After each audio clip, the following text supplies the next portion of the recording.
Vênus possui temperaturas imensamente altas, tão quentes que dá para derreter chumbo.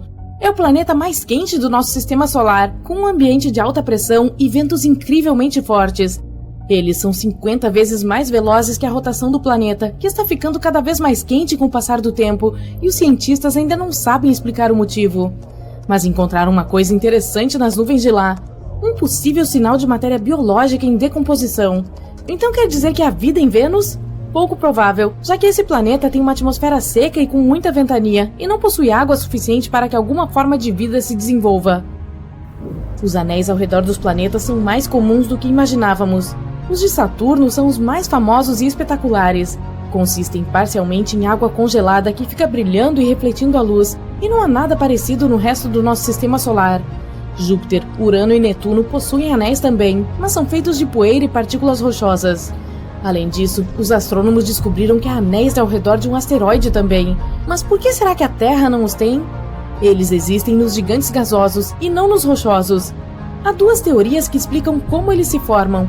Podem ser resquícios da época em que os planetas estavam se formando, ou então o que sobrou de algum impacto que destruiu uma lua desconhecida, ou de quando a gravidade separou essa lua de seu planeta-mãe. Ainda não está claro por que apenas os planetas gasosos possuem anéis. Eles se formaram na parte de fora do nosso sistema solar, enquanto os rochosos se formaram nos círculos mais próximos do Sol, então isso pode ser uma pista. Talvez esses tiveram maior proteção dos fortes impactos que podem ter formado os anéis. Outra coisa, há mais luas na parte de fora do sistema solar, e mais anéis também. Outra hipótese é de que planetas maiores possuem mais volume, então o sistema de anéis pode permanecer estável lá. Algumas teorias afirmam até que pode ter havido um desses sistemas na Terra. Há muito, muito tempo, ela colidiu com um objeto do tamanho de Marte, o que resultou em um denso anel de partículas e detritos. Mas nossa história foi um pouquinho diferente dos demais planetas mais distantes, e esses anéis provavelmente se juntaram e formaram a Lua. Nós sabemos qual é o formato do universo?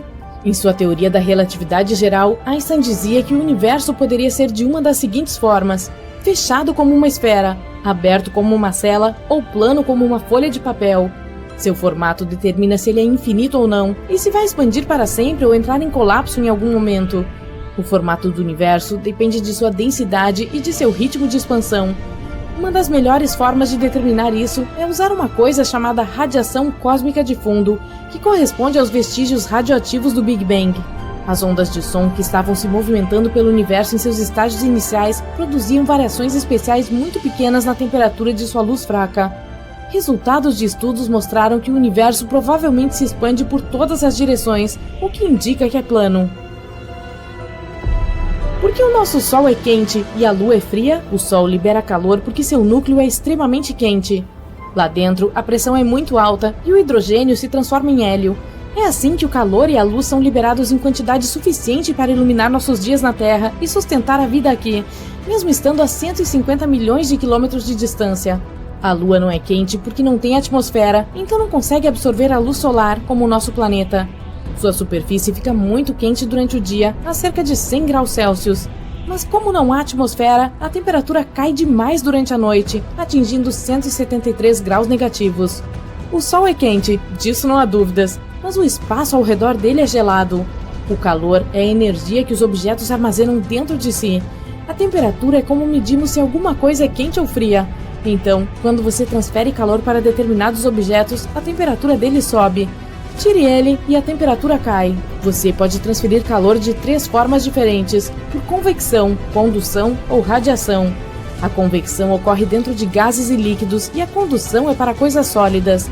A temperatura só afeta a matéria. O espaço não tem partículas suficientes, é praticamente um vácuo total, o que significa que transferir calor não é eficaz. A única forma de fazer isso seria por meio de radiação. Quando o calor que vem do Sol cai sobre um objeto em forma de radiação, os átomos que compõem aquele objeto absorvem energia, que movimenta os átomos e os faz produzir calor por meio desse processo. No espaço, a temperatura dos objetos permanece a mesma por um bom tempo. Os frios continuam frios e os quentes permanecem quentes. Se você colocar qualquer coisa fora da atmosfera terrestre e a expuser à luz solar direta, o Sol vai aquecê-la a cerca de 120 graus. Os objetos do espaço sideral que rodeiam nosso planeta e não recebem luz solar direta ficam com temperatura de 10 graus. Isso porque há moléculas que escapam da nossa atmosfera, então o Sol acaba aquecendo eles. As pessoas costumam pensar que a água é algo muito raro no espaço sideral, mas agora sabemos que ela existe congelada em todo o sistema solar. Para começar, é possível encontrá-la em asteroides e cometas. Também está presente nas crateras de Mercúrio e da Lua, que estão em sombra permanente. Em Marte, há gelo nos polos, debaixo da poeira da superfície. Pode não ser suficiente para sustentar colônias humanas lá em cima, mas é alguma coisa. Outros corpos em nosso sistema solar também contêm gelo, como o planeta anão Ceres e uma das luas de Saturno. Europa, uma das luas de Júpiter, pode ser uma forte candidata a ter vida. Ela provavelmente tem um oceano inteiro debaixo de sua superfície, congelada e rachada. Pode ter o dobro de água de todos os oceanos do nosso planeta. A maior das luas de Saturno também tem um ciclo líquido, mas não é de água. Ele movimenta materiais entre a superfície e a atmosfera. À primeira vista, parece com o ciclo da água que temos na Terra, mas os imensos lagos de Titã estão cheios de gás etano e metano. Há possibilidade de que estejam sobre uma camada de água. Netuno fica cerca de 30 vezes mais distante do Sol do que nós, e claro, recebe muito menos luz e calor. Mas também irradia muito mais calor do que recebe. Há mais coisas acontecendo em sua atmosfera, principalmente se você compará-la com seu vizinho, Urano. Esse fica mais perto do Sol, mas ainda irradia a mesma quantidade de calor que Netuno, onde os ventos são imensamente fortes, 2.400 km por hora. Ninguém ainda sabe o porquê. Pode ser por causa de uma contração gravitacional, energia vindo de seu núcleo ou em razão do Sol. Sabia que existe gelo quente? Ele fica a apenas 33 anos-luz de nós em um exoplaneta que consiste em diferentes elementos de água que formam um gelo ardente e sólido por causa da pressão. Mas as temperaturas da superfície são extremas e podem atingir 300 graus. É assim que a água fica super quente e sai como vapor. É como colocar gelo dentro do seu café na tentativa de aquecê-lo. Quando você fica admirando as estrelas no céu, é como se estivesse olhando para o passado. Elas ficam muito longe e a luz delas leva muito tempo para chegar ao nosso planeta. Então, é possível que algumas já tenham ficado sem combustível e não estejam mais vivas. Pilares da criação são um bom exemplo disso. Eles fazem parte de uma região que fica a 7.000 anos-luz de nós, chamada Nebulosa da Águia. São nuvens de gás e poeira com formato de pilares. Cientistas os descobriram em 1995, mas na verdade uma explosão de supernova destruiu esses pilares pelo menos 6.000 anos atrás. Então, a imagem de 1995 mostra como eles eram 7.000 anos atrás. Marte possui o maior vulcão do sistema solar que conhecemos até hoje. Ele é maior que o estado do Havaí e 100 vezes mais largo que o maior vulcão da Terra. O planeta vermelho parece muito silencioso, mas uma vez vulcões enormes dominavam sua superfície. Eles cresceram muito provavelmente porque a gravidade por lá é muito mais fraca que aqui na Terra. Outra coisa, a crosta do nosso planeta está se movimentando o tempo todo e a de Marte provavelmente fica parada. Está ficando mais frio a cada minuto. A temperatura cai abaixo de zero muito rapidamente e, embora não tenha neve, o frio está ficando insuportável. A geada aparece no chão, na grama e nas árvores, e o gelo se forma nos corpos d'água a uma velocidade incrível. As pessoas, tremendo em todo o planeta, levantam os olhos para o céu e não conseguem acreditar no que vem. O Sol ficou 2 vezes menor do que era. Ele agora parece um ponto distante e não será mais capaz de aquecer a Terra. Mas o pior é que há uma rocha enorme em chamas vindo em direção aos espectadores horrorizados. E o impacto com essa coisa, sem dúvida, causará muitos danos. Ok, vamos voltar à nossa realidade objetiva. A Terra está exatamente no melhor ponto do nosso sistema solar. Ela não fica nem muito perto, nem muito longe do Sol, tornando a temperatura em nosso planeta não apenas tolerável, mas também agradável. Os cientistas costumam chamar Vênus, o segundo planeta a partir do Sol, de o gêmeo do mal da nossa Terra, pois é tão quente e inóspito que nenhuma vida é possível nele. Claro, existem nuvens espessas na atmosfera dele, e o ácido da chuva e os gases de efeito estufa elevam a temperatura na superfície para números insuportáveis. Mesmo que Vênus não tivesse esses elementos, nada ainda seria capaz de viver lá por causa da proximidade do Sol. Se houvesse água líquida, ela evaporaria muito rapidamente, deixando a vida sem chance de se desenvolver. Por outro lado, Marte, o próximo na fila depois da Terra, está um pouco longe demais da nossa estrela, o que o torna frio e solitário. A temperatura em sua superfície é abaixo de 0 e nunca aquece o suficiente para que a água permaneça líquida por muito tempo. Isso sem mencionar a falta de atmosfera no planeta vermelho, o elemento que fornece à Terra ar respirável. Portanto, se nos aproximássemos ou nos afastássemos do Sol, a temperatura aqui aumentaria ou diminuiria, respectivamente. Algumas centenas de quilômetros não fariam muita diferença. Nossa circulação em torno do astro-rei é irregular de qualquer maneira, e constantemente nos aproximamos ou nos afastamos um pouco dele. A distância que importaria é medida em milhões de quilômetros. E sim, assim como mostrei no início deste vídeo, veríamos o Sol muito menor do que agora se fôssemos tão longe. As temperaturas podem não cair no momento exato da mudança, pois ainda haveria algum calor, mas no inverno seguinte, nosso planeta provavelmente permaneceria frio para sempre. Os oceanos seriam cobertos de gelo e o nível geral do mar cairia. E, finalmente, o gelo refletiria mais calor do Sol de volta à atmosfera e ao espaço, não permitindo que a superfície do nosso planeta recebesse o calor necessário. E mais gelo significa menos vapor de água na atmosfera. Esse vapor também captura o calor, criando nuvens. Então, quanto mais frio, menos chuva. O frio e a falta de chuva não permitiriam que nenhuma planta sobrevivesse por muito tempo, de modo que as áreas de paisagem gelada e árida cresceriam rapidamente, deixando intactas apenas as que ficam ao longo das margens dos rios, por um tempo. Depois, os rios também parariam de correr, congelados ou secos por terem perdido suas nascentes, lagos e mares que, claro, também congelariam. Qualquer vida perto deles desapareceria. Primeiro as plantas, e com elas tudo mais, já que as plantas produzem comida e ar respirável. E com isso, a Terra se tornaria um deserto congelado. Quanto à rocha gigante em chamas que mencionei, era um asteroide vindo do espaço por causa da mudança da órbita terrestre. Júpiter, o maior planeta do nosso sistema solar, atua como um escudo natural para nós contra as rochas espaciais. Ele tem uma massa enorme e a maioria dos asteroides lançados do espaço é pega pela gravidade dele e cai na superfície do planeta. Não é possível a vida ali e sua superfície é gasosa, então os asteroides tendem a desaparecer sem deixar vestígios.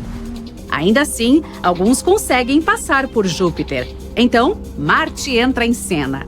E também contribui para a nossa defesa, mantendo o cinturão de asteroides entre ele e Júpiter no lugar. A massa combinada dos dois planetas cria um campo gravitacional que não permite que os asteroides do cinturão voem em direções aleatórias, atingindo tudo pelo caminho. Se não houvesse Marte entre nós e o cinturão, estaríamos quase tão acostumados com as chuvas de meteoros quanto com as chuvas habituais. Digamos que a Terra substituiu Marte em sua órbita e agora estamos a centenas de milhões de quilômetros mais distantes do Sol. A massa dos dois planetas é mais ou menos parecida, então o cinturão de asteroides ainda está em seu lugar.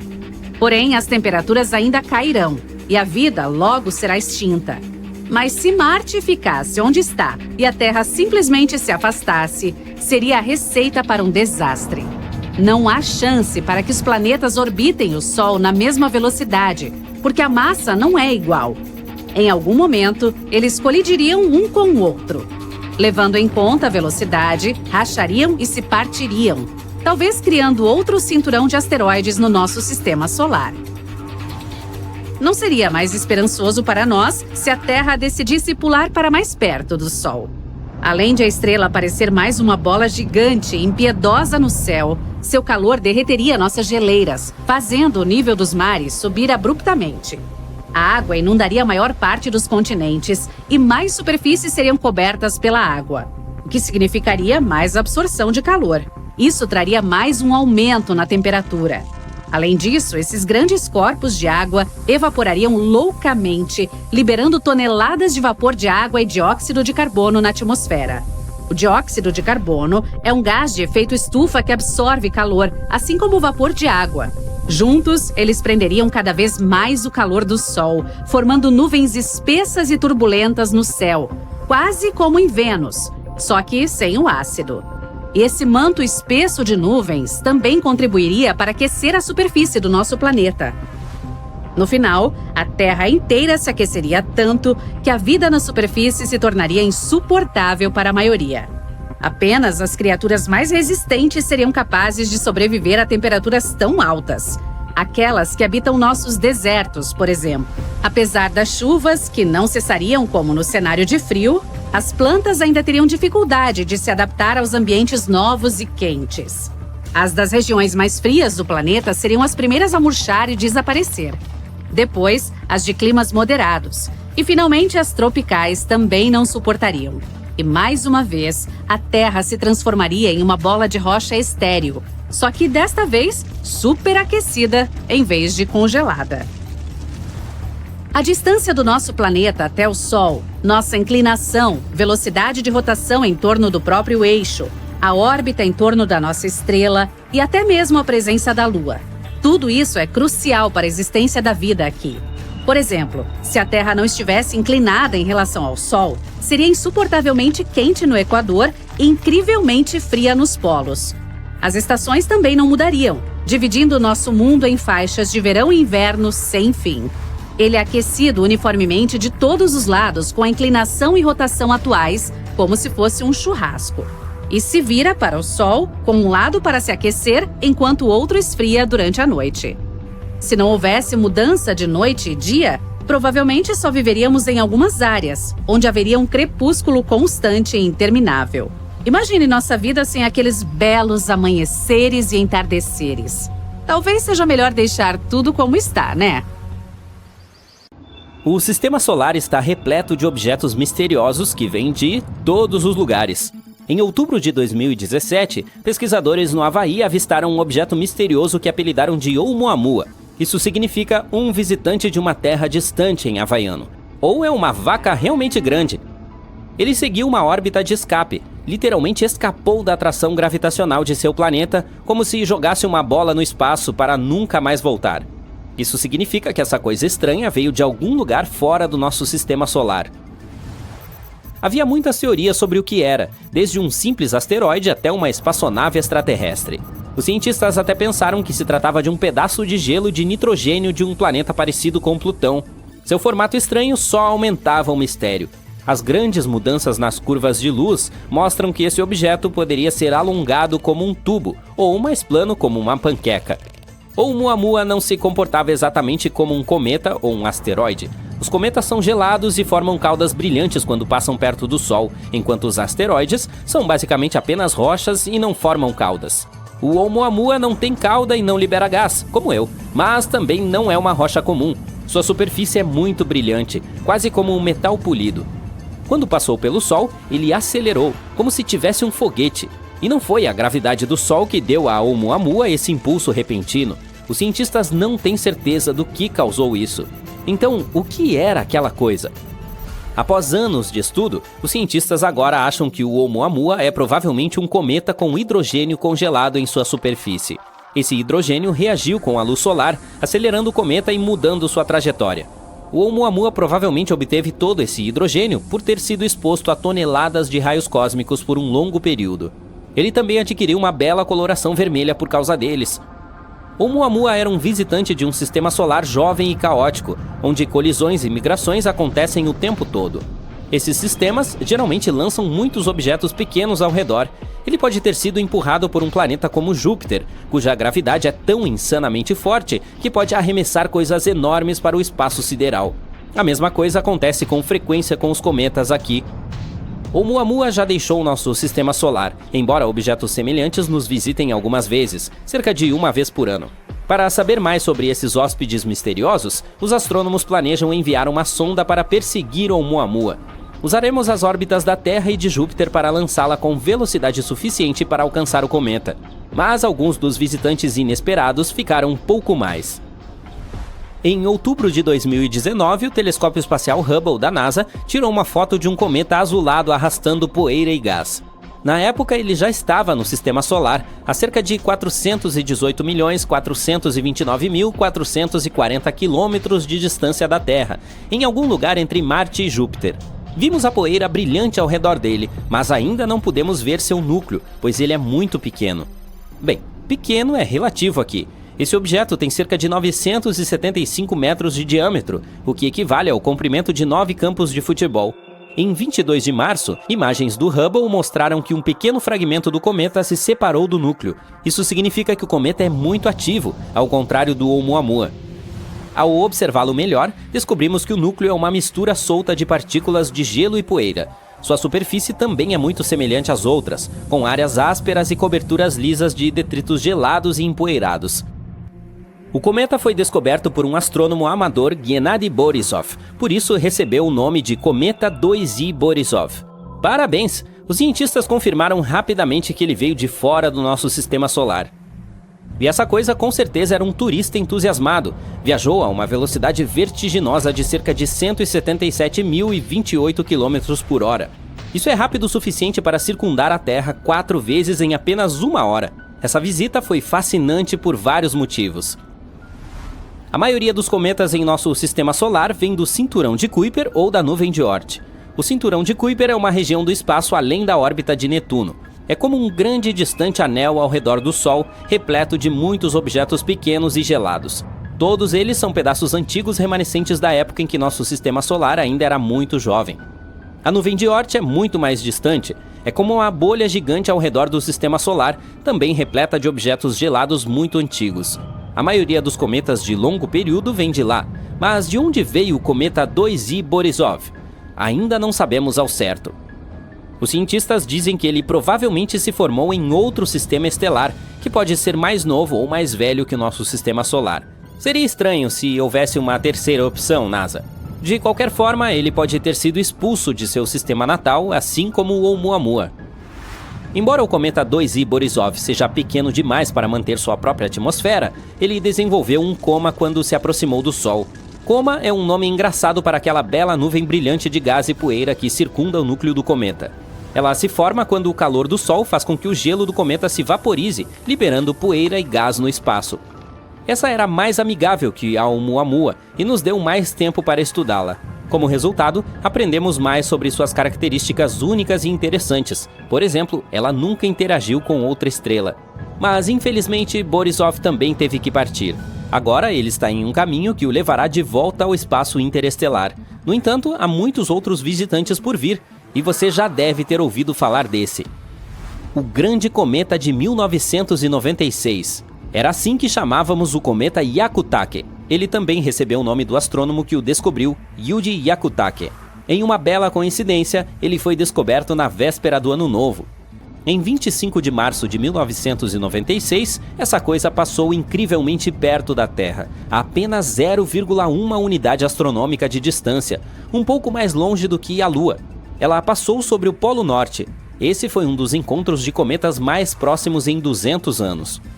Ele era visível em todo o mundo e parecia muito brilhante e bonito no Sol, estendendo-se amplamente. E não permaneceu por apenas uma noite, ficou cada vez mais visível durante março, tornando-se um dos objetos mais brilhantes no céu noturno no final do mês. O cometa só desapareceu completamente no final de maio. Trata-se de um cometa de longo período, o que significa que ele leva centenas de anos para orbitar o Sol. A última vez que o visitou foi há cerca de 17 mil anos, e agora seu período orbital aumentou para 70 mil anos. Mas não fique chateado, há outros cometas que iluminarão nossos dias e noites. Além disso, alguns objetos espaciais preferem ficar por aqui por mais tempo. Há um asteroide com um nome multissilábico cujo esforço para pronunciar está acima do que me pagam para trabalhar aqui. Esse nome em havaiano significa o Travesso de Júpiter. Felizmente os cientistas tiveram piedade de nós e o apelidaram de BZ. Ei, acho que posso agradecer por isso em nome de todos os outros narradores. Obrigado. É um asteroide pequeno com apenas 2,9 km de diâmetro. Pelo nome, você pode imaginar que ele compartilha uma órbita com Júpiter. Mas há um detalhe interessante. O asteroide se move na direção oposta, o que é conhecido como órbita retrógrada. O asteroide incomum foi descoberto em novembro de 2014. Ele orbita o Sol por cerca de 11 anos e 8 meses, às vezes passando por dentro e por fora da órbita de Júpiter. Ele tem sido assim há pelo menos 1 milhão de anos, e permanecerá assim por mais 1 milhão. Mas por que ele se move de forma tão incomum? O BZ pode, na verdade, ser um imigrante interestelar. Talvez ele tenha passado pelo nosso sistema solar há cerca de 4 ou 5 bilhões de anos, na época em que o Sol estava se formando. Em seguida, foi capturado pela gravidade, mas salvou sua órbita oposta. Ou talvez tenha vindo da nuvem de Oort. Então ele poderia obter sua órbita estranha do misterioso planeta 9, um planeta hipotético que se acredita existir em nosso sistema solar muito além de Netuno. De qualquer forma, esse asteroide nos dá mais informações sobre a história do sistema solar e como os materiais orgânicos podem chegar até nós vindos do espaço sideral. Em um dado momento, há milhares de objetos em nosso sistema solar que vêm do espaço sideral. Eles permanecem aqui por diferentes períodos de tempo, mas às vezes temos sorte, e eles acabam nos ensinando muito sobre o espaço interestelar. O Sol está se preparando para virar, pois seus polos magnéticos estão se invertendo. Assim como a Terra, nossa estrela tem um norte magnético e um sul magnético. Mas ao contrário daqui, a inversão dos polos solares é mais frequente e mais fácil de prever. Espera-se que a próxima ocorra este ano, entre abril e agosto. Por mais apocalíptico que isso possa parecer, não é preciso se preocupar. Se você tem cerca de 30 anos, já passou por esse fenômeno mais de uma vez, pois o Sol gira a cada 11 anos. Provavelmente você não notou nenhuma mudança naquela época, porque esse processo não afeta muito a nossa vida. Só que dessa vez, as coisas podem ser um pouco diferentes. Na Terra, as correntes oceânicas são movimentos que desempenham um papel crucial na influência do clima e do tempo, distribuindo o calor do Equador para os polos. No Sol, essas correntes são mais parecidas com o oceano de plasma. Porém, elas não apenas transportam calor, mas também energia eletromagnética. Isso acontece porque o Sol é uma enorme bola de gases quentes e ionizados que continuam fluindo dentro de seu núcleo. Ao fundir átomos de hidrogênio e formar hélio, nossa estrela libera uma quantidade enorme de energia, levando a essas correntes elétricas de fluxo intenso. E sempre que há correntes, há campos magnéticos. É mais fácil de entender se você pensar naquele experimento clássico com um fio e um prego que provavelmente realizou na escola primária. Quando a eletricidade flui por um fio, ela cria um campo magnético ao redor dele. Portanto, quando você conecta um fio a uma bateria e o envolve em um prego, este se torna um ímã. Isso é semelhante à forma como as correntes elétricas criam campos magnéticos no Sol.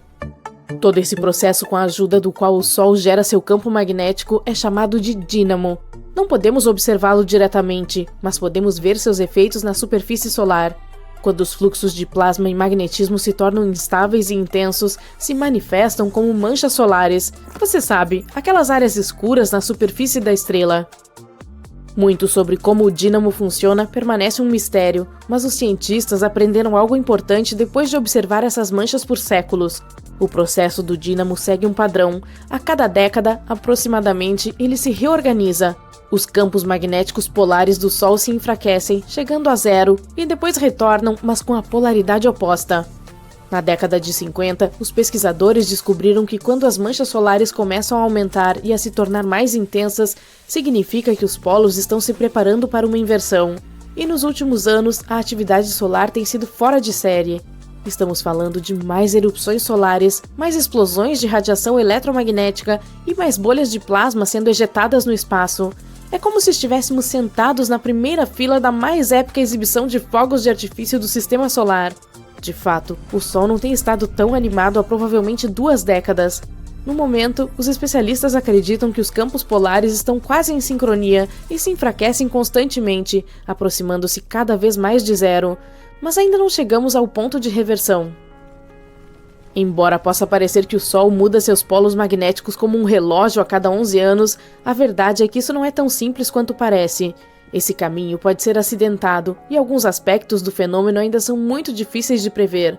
Veja o último ciclo, por exemplo. O hemisfério norte começou sua virada magnética no início de junho de 2012, mas depois teve um pequeno problema e permaneceu em torno do ponto neutro até o final de 2014. Enquanto isso, no hemisfério sul, as coisas foram mais tranquilas, com a mudança de polaridade em meados de 2013. Desta vez, o Sol está realmente se comportando bem. As coisas parecem estar ocorrendo de forma mais suave neste ciclo, com os polos fazendo a transição de forma mais uniforme. Mas a questão é a seguinte: os processos de reversão nunca são os mesmos. É isso que torna esse fenômeno tão interessante de se observar. Mas, ao mesmo tempo, é difícil prever como isso nos afetará aqui embaixo.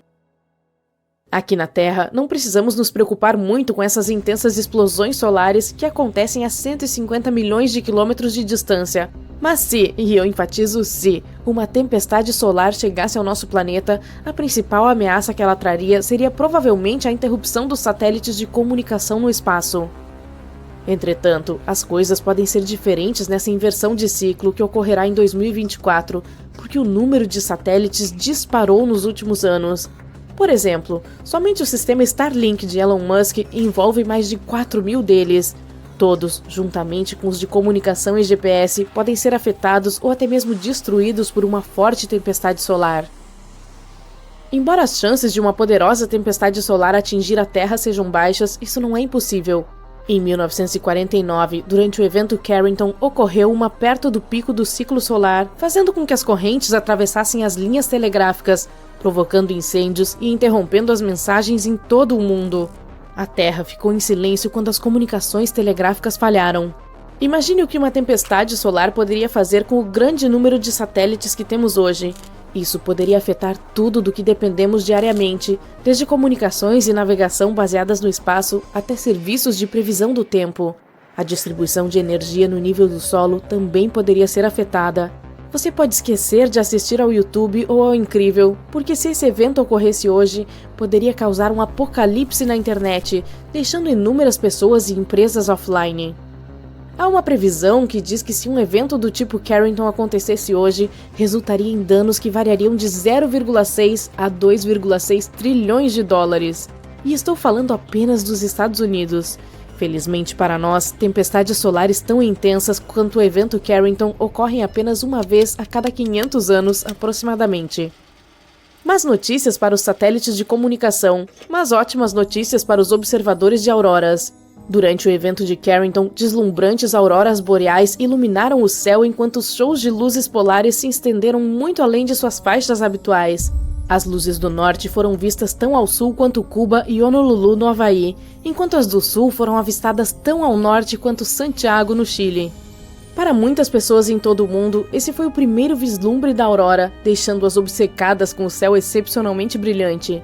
Algumas pensaram que era o fim do mundo, enquanto outras começaram o dia cedo, pensando que o sol havia nascido depois de ouvir o chilrear dos pássaros e ver o céu brilhante. Hoje, sabemos que não há nada de estranho nisso, considerando que o aparecimento de auroras em latitudes mais baixas é um dos efeitos esperados da inversão do polo magnético do Sol. Normalmente, esses fenômenos deslumbrantes são encontrados entre 60 e 75 graus de latitude, mas durante a última inversão do polo magnético em 2013, auroras intensas foram observadas abaixo de 50 graus. Testemunhas oculares as descreveram como vermelho sangue ou vermelho carmesim profundo, brilhando tão intensamente que era possível ler um jornal sob sua luz. É importante estudar esse fenômeno e não temê-lo. A inversão dos polos magnéticos do Sol é, na verdade, uma grande oportunidade para os cientistas entenderem melhor o funcionamento da nossa estrela. Como ainda faltam muitas peças em toda a situação do dínamo, ainda não somos muito bons em prever por que alguns ciclos solares são mais intensos do que outros, ou quando exatamente ocorrerá uma ejeção de massa coronal. Mas ser capaz de prever isso está se tornando cada vez mais necessário à medida que nos aventuramos no espaço. Quanto mais pessoas estiverem fora da Terra, mais expostas estarão a essas fortes tempestades solares. É por isso que a comunidade científica quer saber com mais precisão quando uma tempestade solar pode causar danos a espaçonaves e estações espaciais. Além disso, isso ajudaria os meteorologistas a progredir na previsão do tempo, não apenas na Terra, mas também no espaço. O objetivo é tornar as viagens espaciais mais seguras, pois o interesse em missões tripuladas à Lua e a Marte cresce a cada ano. Outro motivo pelo qual é importante aprender mais sobre a inversão do polo do Sol é entender melhor como funciona o misterioso interior da estrela. Na verdade, isso poderia nos ajudar a descobrir os aspectos de outras estrelas no universo e talvez chegar mais perto de responder a pergunta definitiva: por que estamos aqui? Você está vendo o melhor retrato completo do Sol de longe. Felizmente, nossa estrela-mãe de 4 bilhões e meio de anos não usou maquiagem para corrigir seu tom de pele antes dessa sessão de fotos. E agora podemos estudar sua superfície em grande detalhe. Essa imagem icônica foi tirada em março de 2022. A NASA queria entender melhor o comportamento solar e seu impacto sobre a vida na Terra. E o futuro de nossas tecnologias espaciais, é claro. Para isso, lançou a missão do satélite Solar Dynamics Observatory, ou SDO, em fevereiro de 2010. Essa lendária sessão de fotos aconteceu 12 anos depois, quando o SDO estava na metade do caminho entre a Terra e o Sol. Os cientistas tiveram que montar 25 imagens individuais como um quebra-cabeça. Assim, afinal, contém 83 milhões de pixels. Sim, essa resolução é cerca de 10 vezes melhor do que a tela da sua TV 4K. Veja esse incrível padrão semelhante a um biscoito. Normalmente, a superfície brilhante do Sol o ofusca quando aqui da Terra observamos a estrela. Felizmente, a NASA explorou a luz além da faixa visível, o que permitiu descobrir alguns detalhes invisíveis da face do Sol. Quando você ajusta sua selfie com filtros e efeitos, pode acabar com retratos completamente diferentes, destacando diferentes pontos do seu rosto, até mesmo aqueles que você nem sabia que existiam. O mesmo princípio funciona aqui. Todas essas bolas de plasma são a mesma foto do Sol, capturada em diferentes comprimentos de onda eletromagnéticos. As manchas e os padrões revelados podem nos ajudar a entender um pouco melhor os eventos que ocorrem dentro da pele solar. Na velocidade da luz, deve significar super rápido, mas esse raio rosa dourado que acaricia sua bochecha ao amanhecer já percorreu um longo caminho e é incrivelmente antigo em termos humanos. Os fótons gerados pelo núcleo do Sol levam de 10 mil a 170 mil anos para atravessar a atmosfera da estrela. Depois, cerca de 8 minutos mais para chegar à Terra. Então, vamos explorar o que está levando tanto tempo. Nosso passeio começa com a camada superior da atmosfera da estrela. Você lembra das divindades solares em filmes e peças de teatro? Elas geralmente usam coroas luxuosas com raios dourados. Bem, o Sol real também tem uma coroa elegante, que é a camada externa de sua atmosfera. Mas é claro que seu tamanho e glória são incomparáveis com as de plástico. E seu formato não é tão estável. A coroa é uma concha de gás que envolve nossa estrela-mãe. Portanto, seu tamanho e forma flutuam constantemente sob a influência do campo magnético do Sol. Você pode ver essa coroa a olho nu da Terra durante os eclipses solares totais. Ela se parece com uma bela e intensa radiação ao redor do disco solar, que por sua vez é completamente bloqueado pela Lua. A coroa se estende por 8 milhões de quilômetros acima da superfície da estrela, enquanto nosso planeta azul tem apenas cerca de 13 mil quilômetros de diâmetro. Portanto, um raio hipotético da coroa equivale a uma fileira de cerca de 625 mil planetas do tamanho da Terra. E, de repente, todos os meus problemas começaram a parecer pequenos. Aqui está outro fato divertido. A coroa do Sol meio que quebra as leis da física conhecidas, porque é mais quente do que deveria. Sua temperatura chega a 1.100.000 graus Celsius, enquanto a da superfície solar é de apenas 5.000 graus. No entanto, a palavra apenas não se encaixa aqui, porque ainda é muito quente em termos humanos. Normalmente, a temperatura tende a cair à medida que você se afasta de uma fonte de calor, mas não é o caso aqui. Os cientistas espaciais ainda estão tentando investigar este mistério. Felizmente, a recente sessão de fotos nos permite explorar o que está acontecendo no interior desse enorme objeto quente, sem correr o risco de perder a visão. Veja esses belos pontos brilhantes, por exemplo. Eles representam as explosões solares que ocorrem sob a camada de coroa. As erupções são explosões poderosas que ocorrem quando os campos magnéticos se chocam uns com os outros. Quando isso acontece, eles mudam de forma e se reorganizam rapidamente. Esses campos surgem do plasma, que é muito turbulento. Então esses eventos não são uma surpresa para o clima local. Quem diria que o Sol tem manchas escuras em sua pele, assim como as pessoas? Essas áreas são conhecidas como buracos coronais. Os terráqueos podem sentir seu impacto quando observam as belas luzes da aurora nas regiões polares. Os buracos coronais parecem mais escuros porque o plasma nesses pontos é mais frio, menos denso e magneticamente aberto. Essas condições permitem que os ventos solares escapem para fora do sistema solar, em vez de ficarem na superfície da nossa estrela. E quando se chocam com a magnetosfera da Terra, surgem auroras que fascinam nossos olhos. Ainda bem que os campos locais resfriam os ventos solares. Ninguém quer que os olhos derretam, certo? Agora, se estivéssemos procurando uma analogia para os cabelos do Sol, o melhor candidato seriam suas proeminências. Esses grandes laços de plasma brilhante surgem da superfície e se estendem por milhares de quilômetros no espaço. Sua vida útil varia de dias a vários meses. É um dos eventos mais comuns nessa região. Embora a primeira descrição detalhada de uma proeminência solar date do século XIV, os cientistas modernos ainda estão pesquisando como e por que se formam. Mergulhando mais para dentro, estamos diante da região de transição. A espessura dessa camada é de cerca de 100 km e o clima local é inimaginável. As temperaturas podem subir para até 500 mil graus. A camada de transição fica entre a coroa e a última região da atmosfera do Sol chamada cromosfera. Falando nisso, bem-vindo à nossa próxima parada. A região da cromosfera é famosa por um mistério científico chamado espícula. Diga comigo, espícula! Isso é divertido! Esses espetaculares jatos de plasma semelhantes à grama são disparados para cima a partir da superfície do Sol e atingem velocidades de aproximadamente 100 km por segundo. Como se estivessem pulando em um trampolim a partir da superfície. Cada espícula dura alguns minutos no espaço sideral antes de cair de volta na atmosfera solar. Os astronautas estavam enfrentando um desafio ao tentar explicar como partículas magneticamente carregadas conseguiam escapar da gravidade maciça do Sol enquanto estavam tão perto dele. A possível resposta surgiu em 2017. Um grupo de cientistas descobriu que as partículas neutras proporcionavam às magneticamente carregadas uma flutuabilidade extra para escapar da gravidade solar por algum tempo. O que é melhor do que a explicação do meu primo, que é pensamentos felizes e pó de fada. Sim.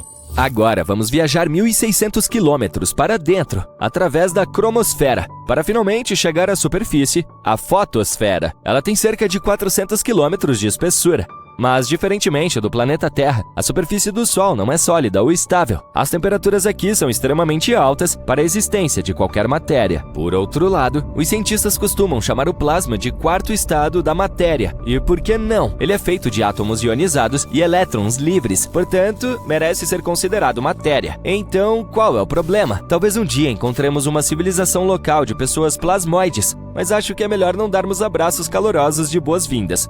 Você sabe, quente, quente, quente.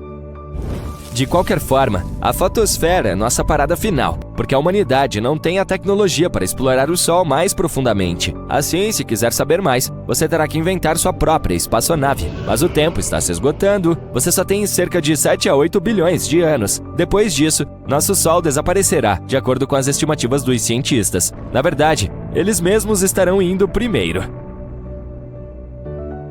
No entanto, você tem um concorrente de peso. A sonda Parker Solar, da NASA, é a atual campeã do mergulho mais profundo no Sol. Essa espaçonave conseguiu viajar mais de 7,5 milhões de quilômetros da superfície da nossa estrela em direção ao seu núcleo em 27 de setembro de 2023. E então, a sonda Parker repetiu seu próprio recorde mais uma vez em dezembro do mesmo ano. Então, por que ela não derreteu? Estou ouvindo você perguntar. A sonda foi projetada para suportar condições insanamente intensas e flutuações de temperatura, e é equipada com um escudo térmico personalizado e um sistema autônomo que protege a missão das enormes luzes solares. A NASA tem outros planos ambiciosos. Em dezembro de 2024, a Parker fará sua maior aproximação do Sol. Ela viajará mais rápido do que qualquer objeto feito pelo homem jamais viajou, a uma velocidade de 700 mil quilômetros por hora. A sonda estará a apenas 6 milhões de quilômetros de distância da superfície quente e brilhante da nossa estrela. É como pousar nela. Os astrônomos já compararam esse marco épico que está por vir com o pouso na Lua. Acho que seria mais seguro se, aterrissássemos à noite. Sim, você está certo, essa é uma piada antiga.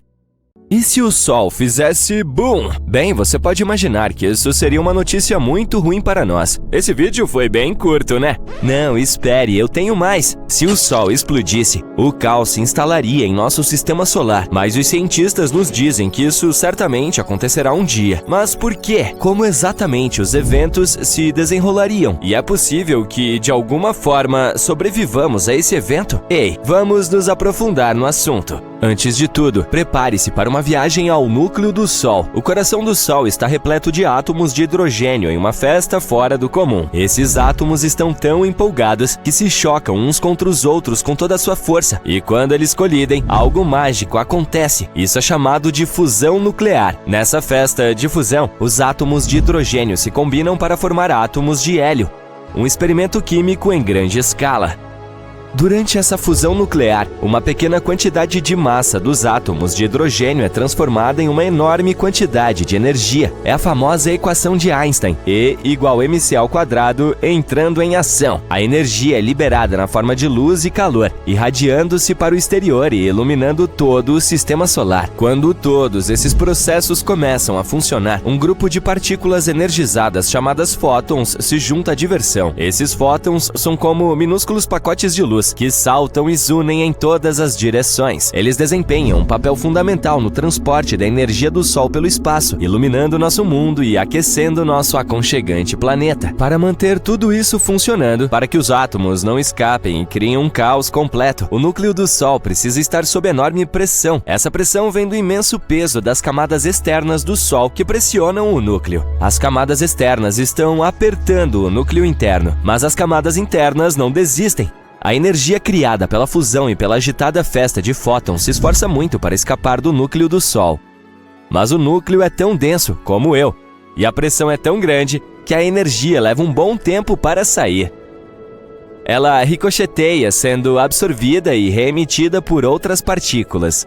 Eventualmente, depois de um longo tempo, ela atinge a superfície do Sol e se espalha pelo espaço, chegando até nós como luz solar. Então agora você sabe como o Sol funciona, mas o que acontece quando ele chega ao fim de sua vida útil? Bem, aqui está a reviravolta. Nosso Sol tem um suprimento limitado de combustível de hidrogênio. Em cerca de 5 bilhões de anos, ele ficará sem combustível. Depois disso, nossa estrela passará por algumas grandes mudanças. Agora preste atenção, pois há uma grande chance de que todos nós percamos isso.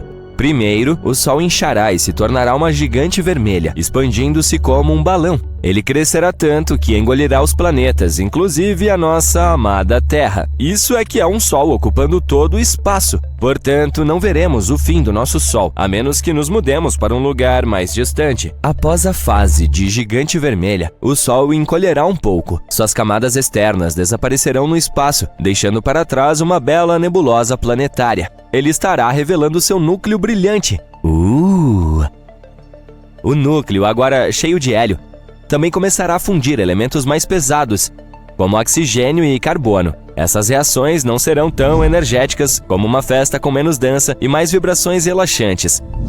Eventualmente, até mesmo o hélio se esgotará e o Sol se tornará uma anã branca compacta, uma estrela aposentada curtindo sua casa de repouso. Os cientistas estimam que o Sol ainda tem cerca de 7 a 8 bilhões de anos antes de apagar suas luzes. Mas não se preocupe! Até lá, a humanidade poderá ter viajado para galáxias distantes ou talvez até evoluído para seres espaciais incríveis. Portanto, nosso Sol não se extinguirá com um estrondo como os fogos de artifício. Ele não é grande o suficiente para se tornar uma supernova ou um buraco negro. Essas superestrelas estelares precisam de muito mais massa do que o nosso Sol para realizar esses truques cósmicos. Mas e se ele explodisse muito repentinamente, como num evento abrupto e sem motivo? Bem, vejamos. Imagine o seguinte, o Sol faz boom e a Terra entra em um momento de loucura. O evento libera uma quantidade insana de energia, enviando uma onda de choque que corre pelo espaço na velocidade da luz. Demora cerca de 8 minutos para que essa onda de choque chegue à Terra. Por quê? Bem, o Sol está a incríveis 150 milhões de quilômetros de distância de nós, em média. Portanto, leva um pouco mais de 8 minutos e 20 segundos para que a luz do Sol percorra toda essa distância e chegue até nós. Mas vamos falar sobre o evento em si. Seria uma ótima visão para testemunhar, mas infelizmente também seria o fim. Créditos rolando na tela, hein? As quantidades loucas de energia liberada fariam com que o Sol se expandisse rapidamente, novamente engolindo os planetas, inclusive a Terra. E isso não é tudo. Prepare-se para uma enorme explosão de radiação. O Sol liberaria uma torrente de partículas supercarregadas. Estamos falando de raios X e raios gama, do tipo que pode bagunçar seriamente as coisas. Quando essas partículas de alta energia atingem a atmosfera, elas ficam loucas, causando todo tipo de caos. Elas ionizam a atmosfera, criando um enorme pulso eletromagnético. Esse pulso é como uma onda de choque para os dispositivos eletrônicos. Ele os frita e os deixa inúteis. Portanto, se seus aparelhos não estiverem protegidos, eles passarão por maus bocados. Falando em tempos difíceis, depois disso, é a vaporização instantânea do nosso planeta. Mas o grande finale do Sol não mexe apenas com a Terra. Ele causa estragos em todo o sistema solar. Essa explosão maciça de energia estaria se chocando contra tudo em seu caminho. Os planetas e outros objetos são arrancados de suas órbitas aconchegantes aconchegantes, causando caos e imprevisibilidade. O cinturão de asteroides entre Marte e Júpiter, capu! Ele se foi, obliterado ou espalhado pelos ventos cósmicos. E mesmo os planetas que sobreviverão a esse evento provavelmente sairão de suas órbitas para vagar por algum lugar. E não vamos nos esquecer dos planetas externos, como Júpiter e Saturno. Esses gigantes geram seu próprio calor interno, o que os mantém aconchegantes e atrai muitas luas. Mas o boom do Sol roubaria seu calor, transformando-os em lugares incrivelmente frios. E agora que já discutimos como tudo isso seria catastrófico para tudo em nosso sistema solar, vamos fazer a pergunta lógica: a humanidade conseguirá? A resposta curta é não, não conseguiríamos. Tudo seria exterminado, exceto talvez algumas bactérias sorrateiras que se escondem nas sombras. Mas em um cenário maluco em que o Sol nos avisasse sobre seus planos, poderíamos ter uma chance de lutar. Se soubéssemos de antemão e tivéssemos tempo para nos preparar, poderíamos colocar nossas engrenagens de sobrevivência em funcionamento. Então, o que poderíamos fazer? Como a própria Terra não sobreviverá à birra do Sol, teríamos de nos mudar para outro lugar. Lembra que mencionamos que nem todos os planetas seriam completamente destruídos? Bem, infelizmente, os mais próximos do Sol, Mercúrio, Vênus e Terra, desapareceriam. Portanto, a opção mais fácil seria mudar para algum outro sistema solar com seu próprio planeta semelhante à Terra. Mas e se a Terra, de alguma forma, conseguisse sobreviver a essa catástrofe? Não vamos pensar em como isso aconteceu e vamos apenas discutir as consequências. Bem, nosso clima ficaria louco. Durante os primeiros momentos do cabum do Sol, a radiação e as partículas aumentariam muito a temperatura, como uma onda de calor interminável. Estamos falando de um grande efeito estufa. Os oceanos evaporariam, criando nuvens espessas e fofas que retêm o calor e se recusam a deixá-lo escapar para o espaço. E depois disso, sem o abraço quente do Sol, a Terra se tornaria rapidamente um freezer gelado. Portanto, teríamos que pensar fora da caixa. Uma ideia seria nos abrigarmos nas profundezas do subsolo, onde não seríamos tão afetados pela radiação e pelas mudanças bruscas de temperatura. À medida que você cava mais fundo, a temperatura aumenta. Assim, com as ferramentas e os recursos certos, a humanidade poderia se abrigar em bunkers fortificados, sobrevivendo por alguns anos sem os raios solares. Por que apenas alguns anos? Bem, lembra-se de como dissemos que o Sol é o centro de gravidade de nosso sistema solar? Sem ele, a Terra estaria à deriva em busca de um novo centro de gravidade. Imagine nosso planeta, nosso fiel satélite, a Lua e todos os outros planetas flutuando lentamente no espaço. Felizmente, o nosso fiel Sol está se segurando, mantendo-nos aquecidos e brilhando para muitas outras aventuras cósmicas que estão por vir. Portanto, estamos seguros por alguns bilhões de anos, mas é sempre divertido imaginar cenários impossíveis. Portanto, fique ligado para mais e se... Por milhares de anos, as pessoas conheciam apenas os planetas Mercúrio, Vênus, Marte, Júpiter e Saturno, que podiam ser vistos por meio de telescópios simples ou até mesmo a olho nu, se as condições fossem boas. Mas, no final do século XVIII, um famoso astrônomo, William Herschel, descobriu um novo planeta de cor azul gelada. No início, as pessoas pensaram que se tratava de uma estrela, mas depois perceberam que era um planeta. Hoje, o conhecemos como Urano, que está mais de 19 vezes mais distante do Sol do que a Terra. É tão longe que leva 84 anos para completar uma volta ao redor do Sol.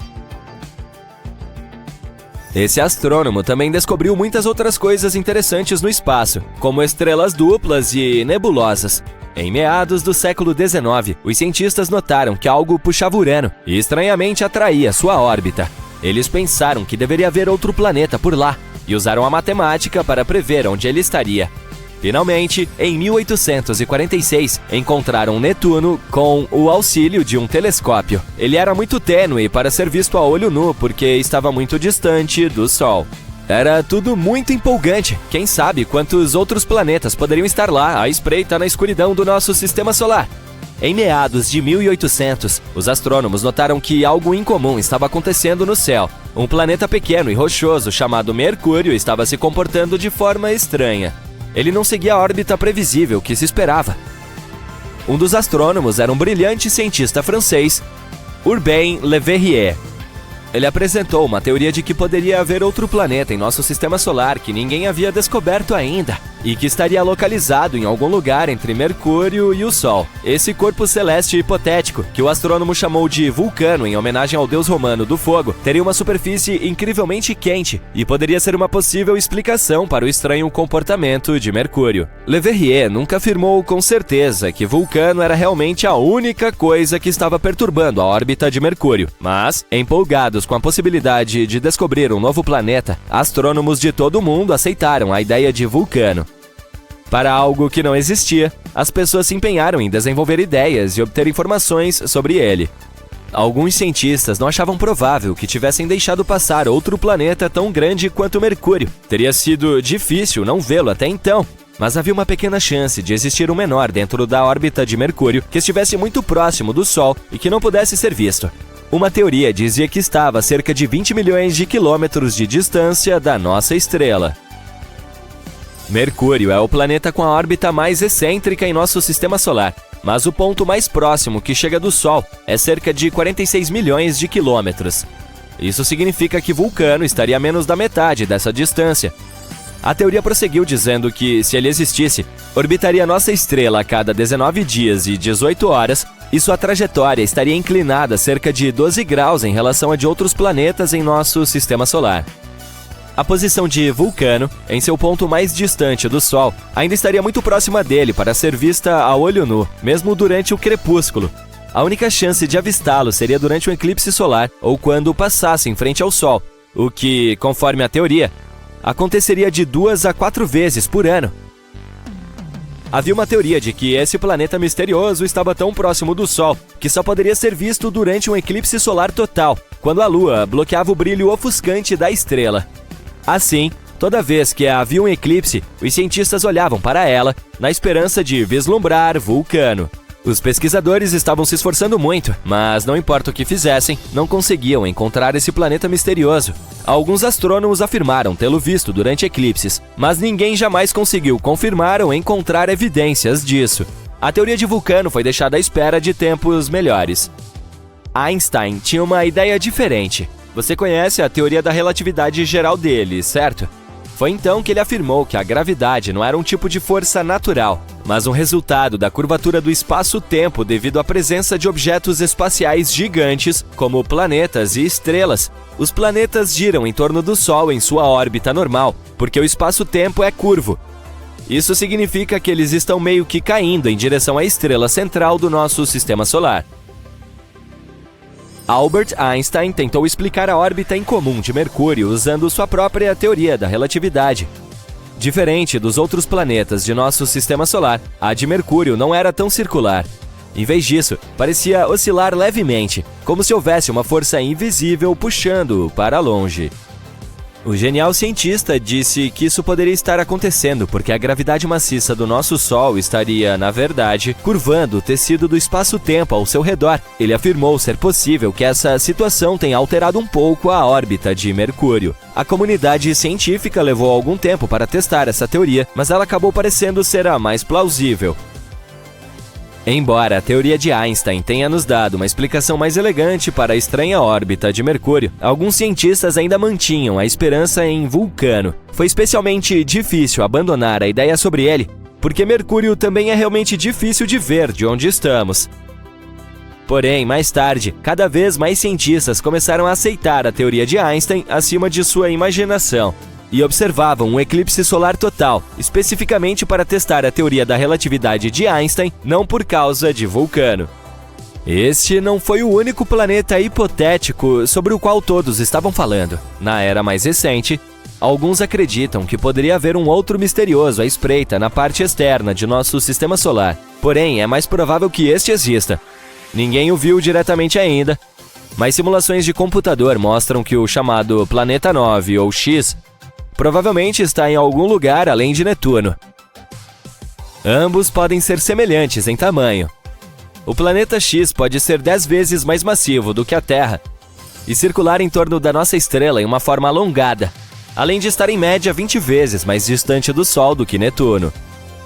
Um ano lá pode durar de 10 mil a 20 mil anos terrestres. Em comparação, um ano em Netuno leva 165 anos terrestres. Algo tão grande se movendo além desse planeta poderia explicar as órbitas incomuns de objetos menores no cinturão de Kuiper. Esta é a área do nosso sistema solar, além de Netuno e onde ele orbita. É muito provável que existam muitos asteroides, cometas e outros corpos menores lá, a maioria feita de gelo. Havia outro planeta hipotético chamado Nibiru. Você lembra dos rumores de que o mundo poderia acabar em 2012? Um dos cenários populares era Nibiru, que, segundo alguns, atingiria a Terra no final do ano. É claro que não aconteceu nada. Ainda estamos aqui! Mas a ideia parecia interessante. As histórias começaram na década de 1970, quando um homem chamado Zecharia Sitchin mencionou Nibiru em seu livro O 12º Planeta, afirmando que ele orbita o Sol a cada 3.600 anos. Mas não há nenhuma chance de um corpo celeste com uma órbita tão excêntrica não perturbar outros planetas em nosso sistema solar com sua gravidade. E se ele realmente estivesse chegando tão perto da Terra em 2012, deveríamos ser capazes de vê-lo a olho nu. Alguns cálculos simples mostraram que Nibiru teria sido quase tão brilhante quanto Marte em seu ponto mais escuro e mais brilhante do que as estrelas mais fracas que você vê de uma cidade. Bem, talvez tenhamos mais sorte nos próximos 3.500 e poucos anos. Em 2011, apareceu um cometa chamado Elenin, que muitas pessoas pensaram que poderia ser Nibiru. Mas quando olhamos para cometas e planetas por meio de um telescópio, vemos que eles têm uma aparência diferente. Um cometa tem uma coma, que é uma atmosfera de gás, juntamente com uma cauda, algo que um planeta não tem. Além disso, ele não se chocou com a Terra. Chegou muito perto do nosso Sol e se desintegrou. Os pedaços que sobraram continuarão a se mover em direção ao sistema solar externo pelos próximos 12.000 anos. De onde estamos, o Sol parece tão calmo e pacífico. Mas assim como os seres humanos e basicamente todo o mundo vivo, o Sol tem suas próprias fases quando está mais ou menos ativo. Só que as consequências são muito maiores e mais caóticas quando ele se torna hiperativo. Vamos aumentar o zoom para ver o que está acontecendo lá em cima. Então, uma das maneiras de medir a atividade da nossa estrela é contar as manchas solares em sua superfície. Se trata de manchas escuras que se formam quando o campo magnético do Sol fica todo emaranhado. É simples, quanto mais manchas solares, mais ativo está o nosso Sol.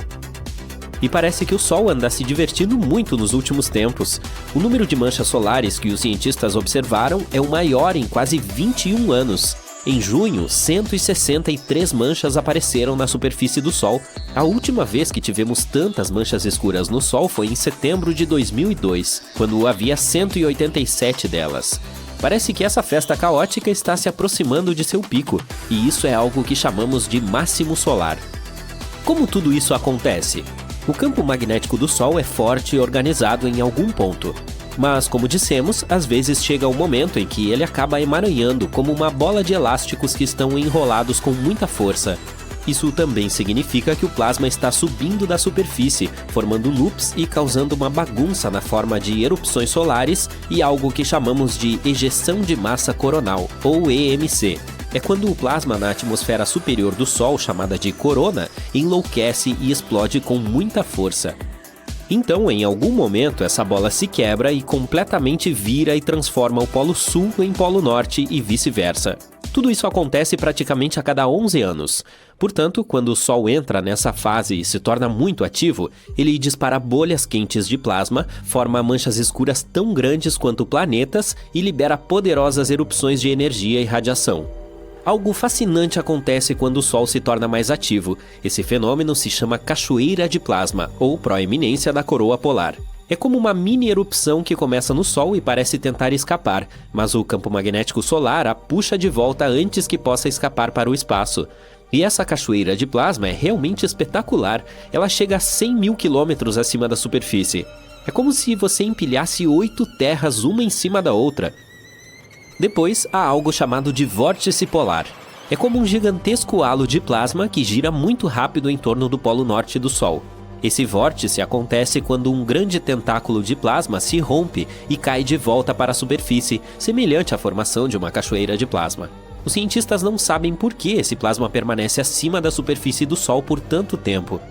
E um dos exemplos interessantes de EMCs foi uma ejeção gigante em forma de borboleta em março deste ano.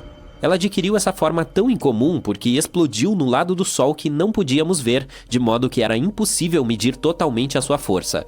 Felizmente, essa explosão não veio em nossa direção, mas pode ter atingido um pouco Mercúrio, e é possível que tenha arrastado um pouco de poeira e gás, já que Mercúrio tem um campo magnético fraco. Tudo isso parece legal na teoria, mas não é uma boa notícia para nós. Por causa disso, podemos experimentar tempestades solares mais intensas, que podem novamente levar a tempestades geomagnéticas na Terra. E essas tempestades não soam apenas alarmantes, elas de fato o são. Elas criam o caos e perturbam o campo magnético do nosso planeta. É verdade que as tempestades geomagnéticas podem gerar belas auroras boreais. Mas todos nós preferimos apreciar belezas como a aurora boreal em condições normais, ou simplesmente assistir a um bom e velho pôr do sol sobre o oceano. Não é que todas as tempestades solares necessariamente atinjam a Terra, mesmo que haja mais delas. Para atingir nosso planeta, elas precisam estar apontadas na direção certa no momento certo. Mas se isso acontecer, a tempestade pode ionizar a atmosfera superior e adeus nossas comunicações. Ela pode causar apagões temporários em sistemas como GPS e rádio. Isso não é necessariamente um grande problema por si só, mas pode ser muito perigoso se acontecer na hora errada, como durante um tsunami ou um terremoto. As tempestades também podem danificar a infraestrutura elétrica, como linhas de trem e redes de energia. Se você estiver em um avião nesse momento, pode ser exposto a níveis mais altos de radiação. Ainda não está claro quanto isso será perigoso para você, mas pode ser um problema sério para os astronautas no espaço. Quando as tempestades solares interferem no campo magnético, a migração de alguns animais pode ser afetada, como tartarugas marinhas, baleias e pássaros. Como as coisas no reino animal funcionam, em sua maioria na ordem natural, quem sabe como esses animais passam por essas mudanças ou até mesmo sobrevivem a elas. E quando o Sol está no máximo de sua atividade, os satélites no espaço também têm problemas.